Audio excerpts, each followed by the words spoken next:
Now that all of our IDs are done, and in essence, I've given the crew the rest of the day off, there are a few things that I want to talk about. And I said earlier, in my mind, I'm already on to baseball. Wait, I'm not supposed to talk about baseball on this program. Well, doggone it, I'm gonna.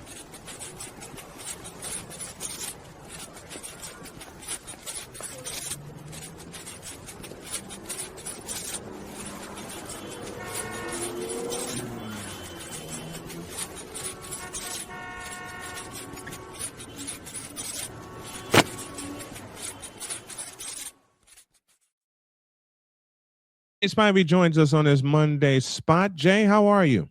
Doing well. How about yourself? I'm on to baseball. What is I that? mean, I said in the open, we're not supposed to talk about baseball, but we do, and we are. And it's the NBA All Star break is done. Oh gosh, thank goodness. Exactly. I didn't watch a Yes. second of that garbage yesterday. I didn't watch a second of that garbage all weekend. Nor did I, It because it is wasn't not, worth and I watching. think this has been the theme of the show. And thank you.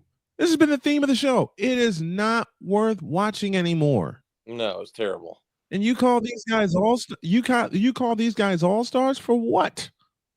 Well, the format's stupid. If you're gonna do it, it needs to be U.S. versus the world, but they won't do that. They're too afraid to do that. They Well, teased us with the announcement that it'll be USA versus the world. I didn't expect 4 games. I know the format was a little different last year, but the Four Nations Classic last year and the NHL All Star break was perfect. It was fantastic. Didn't And miss a that, second of it. It was fantastic. but the NBA refuses to do something like that. I had Ryan McCarthy on earlier, and he said that a while ago, not too long ago, that Gary Bettman was trying to turn the NHL All-Star break into the NBA All-Star break, and now we seem to have come full circle with it, as Adam Silver is trying to do the same thing with the NBA and turn it into the NHL All-Star game, or games if you want to say it correctly, because it's pluralized, because there's like 4 games in the night. I mean, Yeah, come on. which nobody's going to spend time. And then on a Sunday afternoon during the Olympics, nobody's going to watch that. The NBA All-Star game got absolutely crucified in ratings by the Olympics, because everybody's watching the Olympics. Exactly. Exactly. Everybody's watching the And Olympics. nobody wants to, it's obvious nobody wants to play in it. I mean, heck, nobody wants to play in regular season games anymore. They How, all, they how all obvious sit is down. that? How obvious is that? They all sit down. And they all load management. break. There you go. They all load manage the All-Star break anyway. Michael Jeffrey Jordan never sat down. Nope. Larry Joe Bird never sat down. Nope. Magic Johnson never sat down. These guys played close to 82 games every season. Yeah. If not all 82 games every season. With no complaints. Never. With no complaints. The only season MJ before his Wizards tenure was forced to miss was the year he broke his foot. Right, exactly. He was forced to miss 64 games. If he had the ability to be out there, he'd be out there. Exactly. And he said it himself many times over. It was the love of the game that drove him. Same could be said for the other players that we mentioned. Magic Johnson, Julius Erving, Larry Bird, Kareem Abdul-Jabbar. They played for the love of the game, and they wanted to get after each other. It wasn't not, and I mean emphasize not King James himself, who he says himself. Mm-hmm. Michael won himself yesterday. He's a car owner and won the Daytona 500 yesterday. And I love that. Which proves everything that Michael trusts he wins with. Well, he's done a lot right, that's for sure. He has done a lot right. And he played baseball. He did. He gave it his best shot. He sure did.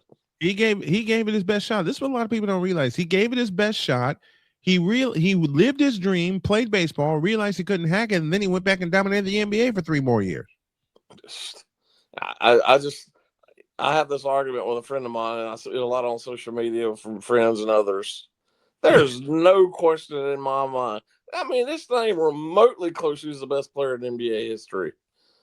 Do we even have to have this argument? I just don't understand it when people think LeBron James is the best player. It's not even remotely close. LeBron, I'm not even sure. In some lists I've seen, he's not even in the top 5. He's not on my top 5.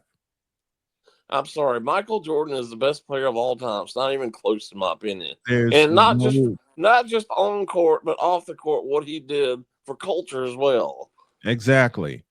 There is no doubt in my mind that when Michael Jordan took over the NBA in 1984, when he arrived, and he did take over the NBA, folks, don't get it twisted. You had the tail end of the Celtics Lakers rivalry. They met 2 more times, 85 and 87. Julius Erving's career was coming to a close. That ended in 87. Abdul-Jabbar's career came to a close in 1989, and that whole time Michael Jordan was ascending to the top of the NBA. And once he grabbed that first championship and reached that mountaintop, he did not and would not let go.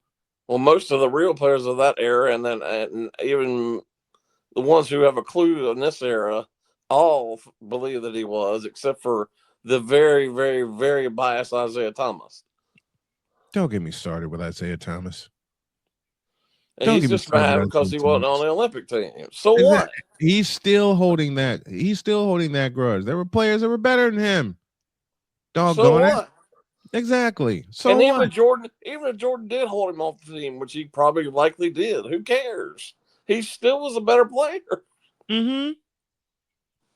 Michael had influence as soon as he came into the NBA. Of course he did. He had influence as soon as he came into the NBA. Then the Dream Team happened, and Isaiah wasn't allowed on the team because John Stockton was a better point guard. And look at it. Look at I mean, his shoe changed culture, in addition to many other things he changed in the culture. Mm-hmm. And his shoes is as popular now as it's ever been. And even more, and getting even more popular. And he hadn't played a game since 2003. No. And his shoes are even more popular now than they were even when he was playing. The same can't be said about LeBrick. Nope. LeBrick, LeFraud, LeFlop. Yes. Anything else except LeBron, and LeFlop came to me courtesy of a friend of mine. He does that. He flops all the time. He flops a lot, man. He flops a lot. And it's sickening to me that the NBA is this now. Oh, it's terrible. It's unwatchable. It really is. It's so unwatchable. Even the highlights are so unwatchable. I used to enjoy watching it. I say it's hard for me to watch it anymore. It's, you know what? It's, for a long time, it's been so hard for me to watch a full game. And nobody plays defense anymore. No one wants to play defense anymore. Let's just say it real. No one wants to play defense anymore. Well, you look at the score. Some of them score 150 a game. Mm-hmm. What surprised me is that earlier in the year, you know, when in our age, when we watched the NBA, if you scored 150 points, you would think 2 things. 1, it was a fast-paced game, Denver Nuggets and Doug Moe, or 2, it was an all-star game. Again, Denver, 1984, or Seattle, 1987. It was an all-star game. When I saw the Bulls score 150 points against Atlanta in a regular season game, and then I subjected myself. Don't ask me why I did this. You had asked me this before when I lived in North Carolina. I subjected myself to the highlights of this game, and I got sick. I got sick because there's no pride in defense anymore. None. And as I've said many times on this show, it's nothing but 3-point attempts and dunks. Let me couple that with something else that you said. When the first time you ever said to me, go look at the box score, and I started looking at the box score, why are teams, no matter what the level, attempting at least 33-point field goals a game? No matter what the level. It's called analytics. Mm-hmm. They all think by shooting more 3-point attempts, no matter whether you make or miss, it's better than 2-point attempts, which is just illogical in my mind. It's stupid. It's stupid because even if you do get the 2-point, even if you do get the 2-point attempts, you get buckets, and those are easier to make. I see people all the time dribble down the lane and have a wide open layup and kick it out to a guy 30 feet away to try to shoot a 3-pointer. How does that make any sense? It's trading a high percentage shot for a low percentage shot, especially when you throw it to a fellow who is not capable of making said low percentage shot. No. Now you're seeing 6'10" guys and 7-footers shoot them. They have no business out there. It was a rarity if you see a big guy attempt a jump shot. You know, I've seen it with Kareem, seen it with Moses. Robert Parrish just hoisted a couple of jump shots, but where are they usually? They're camped in the post where they're supposed to be. Where they're supposed to be, exactly.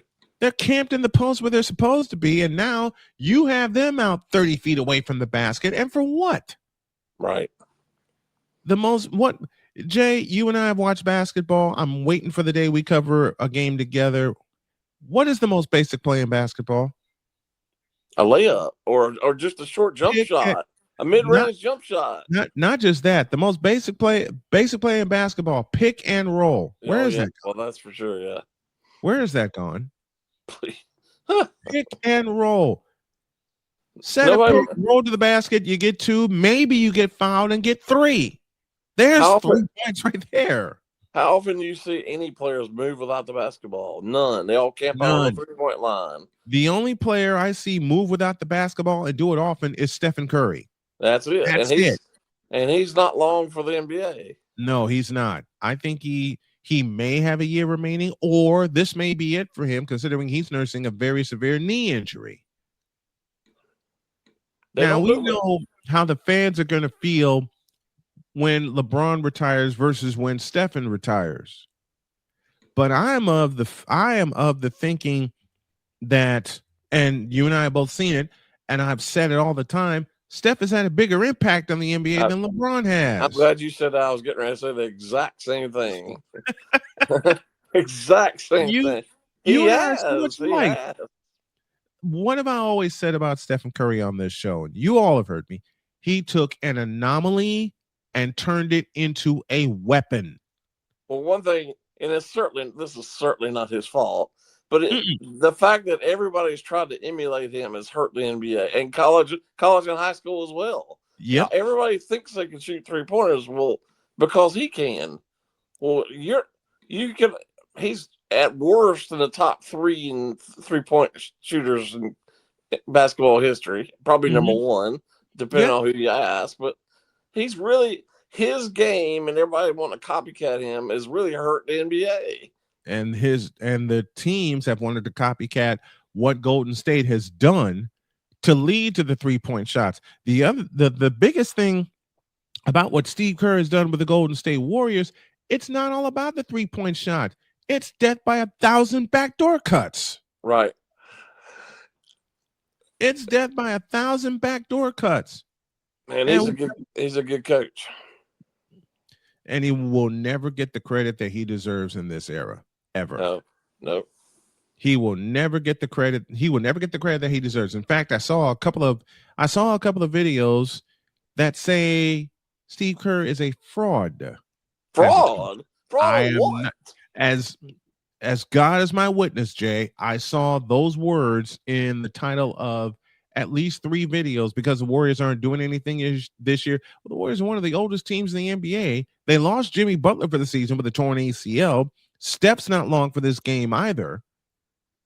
You know, it's the end of it. It's the end of a dynasty. And Draymond is just God. Draymond is just Draymond. He's a head case. He's a head case. He is a head case. He is a head case. Jay Spivey joining us here on the program on this Monday edition of Snowman in the Morning, talking all things. Let's get back to your baseball. Though. Yeah, let's talk baseball because I'm ready to see some baseball and softball now. I know a lot of people argue me on this. I have a good friend who likes baseball as much as I do. He hates the World Baseball Classic and won't watch it. I'm really looking forward to it because the one 3 years ago was fantastic. I'm looking forward to putting the headset on for the World Baseball Classic. I'm really looking forward to it. I had never thought I would say that, because when I first watched it, I thought, okay, this is not going to be good baseball. Wrong answer. Well, I 3 years didn't ago miss was a great. game. Yeah, 3 years ago it was awesome, and now they're bringing it back this year. I can't wait for it next month. I cannot wait for it. We're just a couple weeks away. I can't wait. I'm I'm glad really looking forward to it. they're doing it. And I'd rather watch that and cover women's basketball all the way through its season finish before I watch any NBA again. And they're to go very quickly back to the NBA. They're taking, depending on what team you are, you get 7, 8, 9 days off of your break. That's too long. Way too long.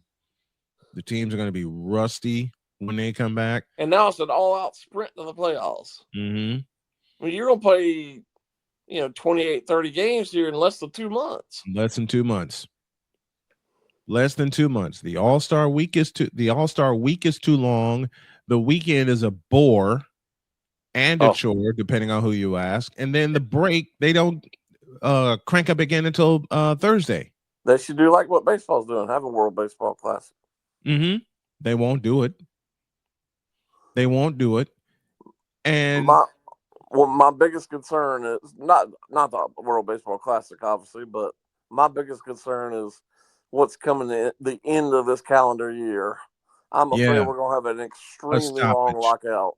It's a stoppage coming at the end of this year. And I think, as much as I don't want to see it, I think they almost have to. Mm-hmm. They have to get a salary cap and a salary floor. They have to, because not only are the Dodgers dominate. I mean, they don't. I mean, their salary is so far beyond everybody else's. I mean, it's just ridiculous. But it shouldn't be the Dodgers, Yankees, Mets, Blue Jays, and the Phillies. It just should not be those 5 teams. It shouldn't. Because all the other teams should have a chance to compete, but they don't. They can't. Let me say the other way. They can't compete.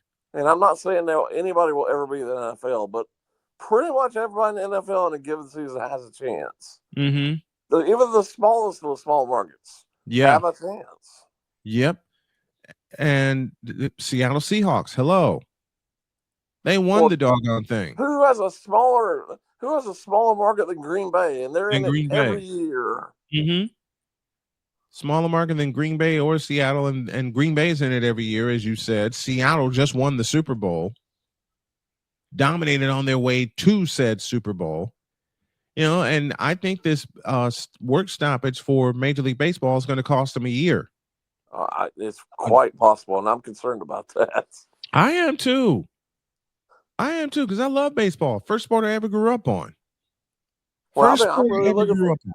I'm really looking forward to the season, but I know what's ahead. Mm-hmm. So you folks like you and I and those true baseball fans watch it, they get excited, but they also are afraid of that big fat wall that's going to be in front of them at the end of the year. And there's no stopping it. I believe there's no stopping it. Well, part of my thing, they do this to themselves every time they have an agreement. Yes. They only do 5 years. Go longer than 5 years. Double it. Fix this. Mm-hmm. Double it if you have to. But the problem is, the Players Association, MLB Players Association, is by far the strongest union in the world. Yep. And that means, I'm not even talking about just athletics. I'm talking about the world. Mm-hmm. They are so strong, and it doesn't matter what era they play in. They're so strong, and they're not going to bend. Nope, they're not. They're not. In the years I've watched Major League Baseball, I've seen 3 or 4 work stoppages. One cost them the second half of the year, which of course was 1994. Don't forget the 95 season started late. Very late. In fact, they only played, memory serves me correct, they only played 144 games. Yeah. And then COVID happened in 2020, and we all know what apparently the plan was to play way more than 60 games, but the players refused to do it. Mm-hmm. So it became a 60-game sprint after that. Very much a sprint. 60 game sprint. After that, the lower market teams, Milwaukee, Seattle, to name a couple, they get so close and then they get smacked by a stronger team that has the resources and the funds to get whatever player they can get. You just mentioned a couple, the Yankees, the Mets, the Dodgers. Those five teams I mentioned. The Yankees, Mets, Dodgers, Blue Jays, Phillies, and Philadelphia. And the Philadelphia Phillies. It's those five teams right now who are just dominating. And the Dodgers are coming off back-to-back championships. Lord only knows who would be able to beat them in the near future. Their salary might be $1 billion. They don't care. I think their salary is $1 billion. Half of that's going to Shohei. Well, and that's another thing.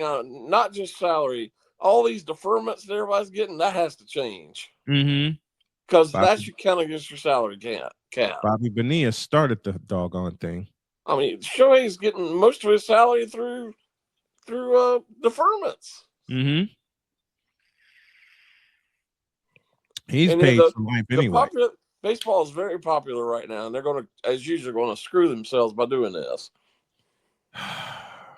The end of this baseball season frightens me because I don't think we're going to see baseball for another year. December 1st is the end of the contract. Watch out. And after December 1st, all hell is going to break loose. And for those of us who love baseball, just beware. That's all I got to say. It's going to be ugly. It is going to be ugly. We're up against the break, but Jay Spivey joins us as he does every Monday, talking all things sports, especially baseball. The strike is looming. Thank you, Jay. Appreciate you. All right.